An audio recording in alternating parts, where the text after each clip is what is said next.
સિંહ અને બિલાડીની વાર્તા। મારી ચેનલમાં નવા છો તો મારી ચેનલને લાઈક કરો, શેર કરો, સબસ્ક્રાઇબ કરો, ધન્યવાદ। વર્ષો પહેલા જંગલમાં નીલ નામની એક ખૂબ જ બુદ્ધિશાળી બિલાડી રહેતી હતી। દરેક વ્યક્તિ તેમની પાસેથી જ્ઞાન મેળવવા માંગતી હતી। જંગલના બધા પ્રાણીઓ એ બિલાડીને માસી કહેતા। કેટલાક પ્રાણીઓ પણ પેલી બિલાડી કાકી સાથે ભણવા જતા। એક દિવસ માસી બિલાડી પાસે સિંહ આવ્યો। તેને કહ્યું, મારે પણ તમારી પાસેથી શિક્ષણ જોઈએ છે। હું તમારો વિદ્યાર્થી બનવા માંગુ છું અને તમારી પાસેથી બધું શીખવા માંગુ છું, જેથી મને જીવનમાં કોઈ સમસ્યાનો સામનો ન કરવો પડે। થોડીવાર વિચાર્યા પછી બિલાડીએ કહ્યું, ઠીક છે, તમે કાલથી ભણવા આવજો। બીજા દિવસથી સિંહ બિલાડી રોજ આંટી પાસે ભણવા આવવા લાગી। એક મહિનામાં સિંહ એટલો બુદ્ધિશાળી બની ગયો કે બિલાડીએ તેને કહ્યું, હવે તું મારી પાસેથી બધું શીખી ગયો છે। તમારે કાલથી ભણવા આવવાની જરૂર નથી। મને મળેલ શિક્ષણની મદદથી તમે તમારું જીવન સરળતાથી જીવી શકો છો।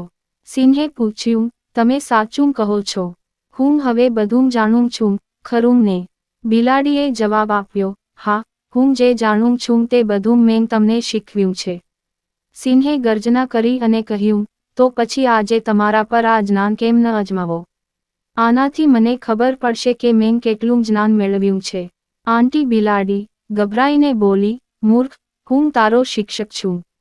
મેં તમને શીખવ્યું છે, તમે મારા પર આ રીતે હુમલો કરી શકતા નથી। સિંહે બિલાડીની વાત ન સાંભળી અને તેના પર ધક્કો માર્યો। બિલાડી પોતાનો જીવ બચાવવા ઝડપથી દોડવા લાગી। દોડતી વખતે તે ઝાડ પર ચડી ગઈ। બિલાડીને ઝાડ પર ચડતી જોઈ સિંહે કહ્યું, તમે મને ઝાડ પર ચડતા શીખવ્યું નથી। તમે મને સંપૂર્ણ જ્ઞાન આપ્યું નથી। ઝાડ પર ચડ્યા પછી રાહતનો નિસાસો નાખતા બિલાડીએ જવાબ આપ્યો, મને પહેલા દિવસથી તમારા પર વિશ્વાસ નહોતો। હું જાણતો હતો કે તમે મારી પાસેથી શીખવા આવ્યા છો, પણ તમે મારા જીવન માટે આફત બની શકો છો।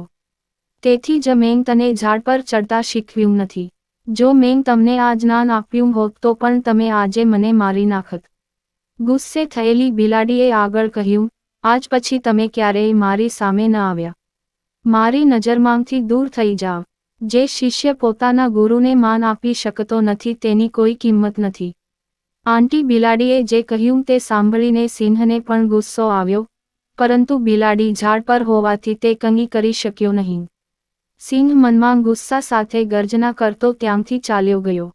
વાર્તામાંથી બોધ। સિંહ અને બિલાડીની વાર્તામાંથી શીખવા મળેલ બોધપાઠ એ છે કે કોઈના પર આંધળો વિશ્વાસ ન કરવો જોઈએ। જીવનમાં દરેકથી સાવધ રહીને જ તમે તમારી જાતને સુરક્ષિત રાખી શકો છો। પૂરી વાર્તા સાંભળવા માટે ધન્યવાદ।